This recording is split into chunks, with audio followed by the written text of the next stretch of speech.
गोविंद एक कमाल का राजमिस्त्री था और मूर्तिकार भी। जब भी किसी आदमी को अपने घर में फव्वारा, कोई मूर्ति या कोई और डिजाइनदार चीज बनवानी होती तो वो गोविंद को ही बुलाता था।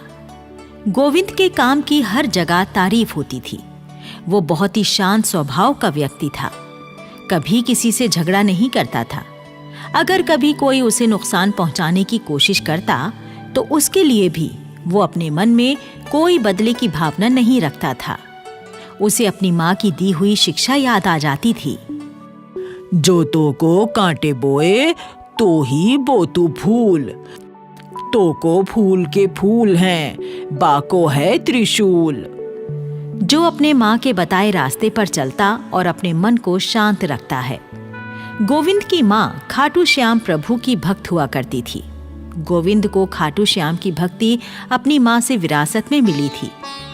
इसीलिए वो खाटू श्याम प्रभु के दर्शन करना चाहता था, लेकिन किसी कारण उसकी ये इच्छा पूरी नहीं हो पा रही थी।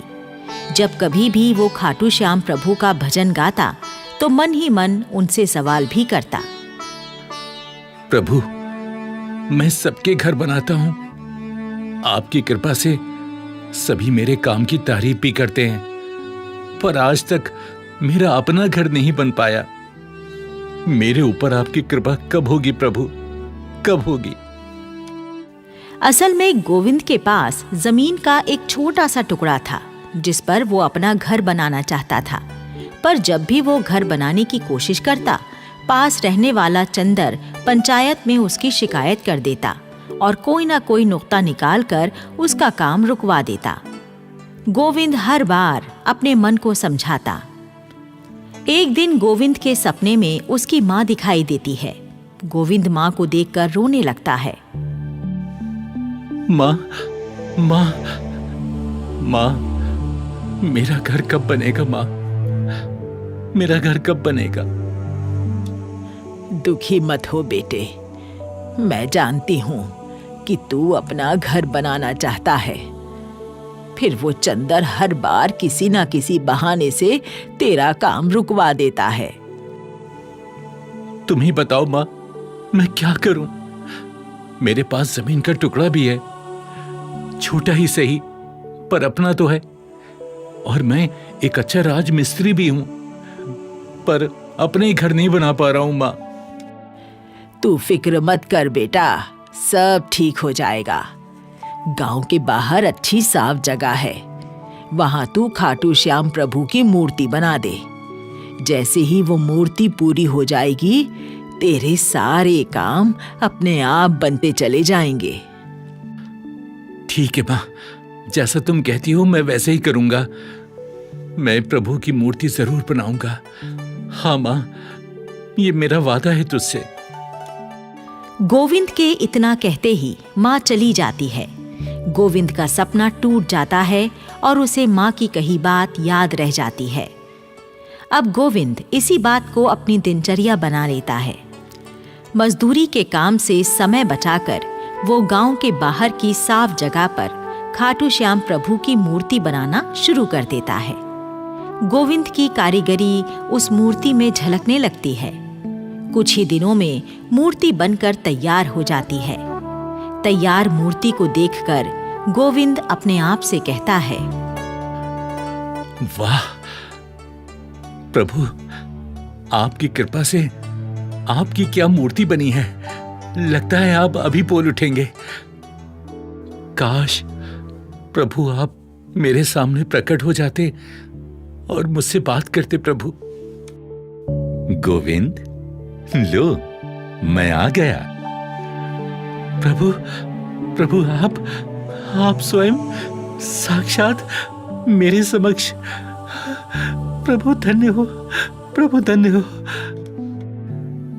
क्यों नहीं गोविंद, तुम जब किसी के मकान में अपनी कारीगरी दिखाते हो तो वो भी तो तुम्हारे काम की तारीफ करता है। और तुमने मेरी इतनी अच्छी मूर्ति बनाई है तो मुझे भी तुम्हारी तारीफ करने आना ही चाहिए था ना।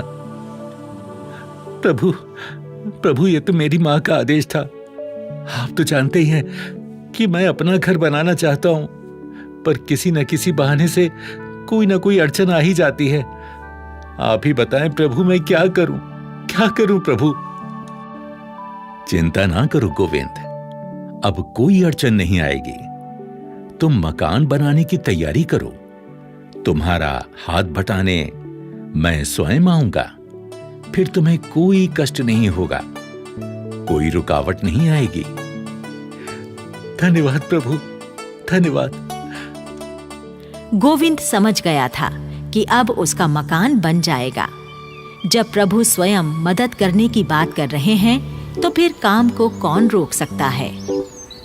अगले दिन गोविंद को पता चलता है कि चंदर पूरे परिवार सहित किसी समारोह में भाग लेने कुछ दिनों के लिए बाहर गया है।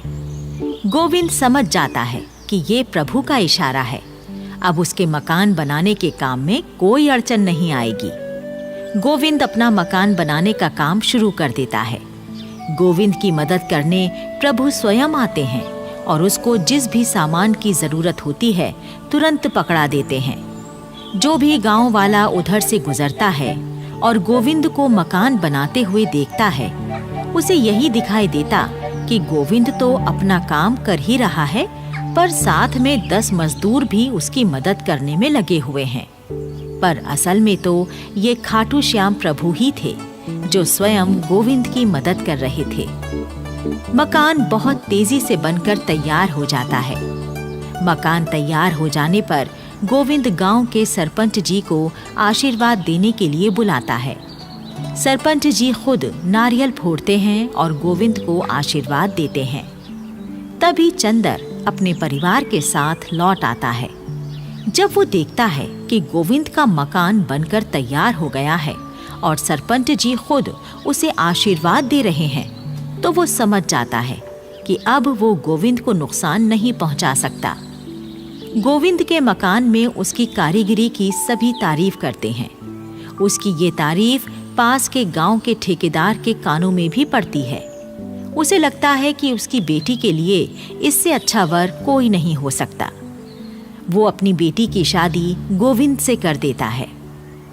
अपना घर, एक सुशील पत्नी और अच्छी जिंदगी, गोविंद को लगता है कि यही सही समय है। उसे खाटू श्याम प्रभु के दर्शन करने जाना चाहिए और गोविंद अपनी पत्नी के साथ खाटू श्याम प्रभु के दर्शन करने निकल पड़ता है। इस कहानी से हमें ये प्रेरणा मिलती है कि हमें अपने मन में किसी के लिए बदले की भावना नहीं रखनी चाहिए। इससे हमारा चरित्र दूषित होता है। ईश्वर पर भरोसा रखना चाहिए, वही हमारे काम बनाने के लिए रास्ता निकालता है।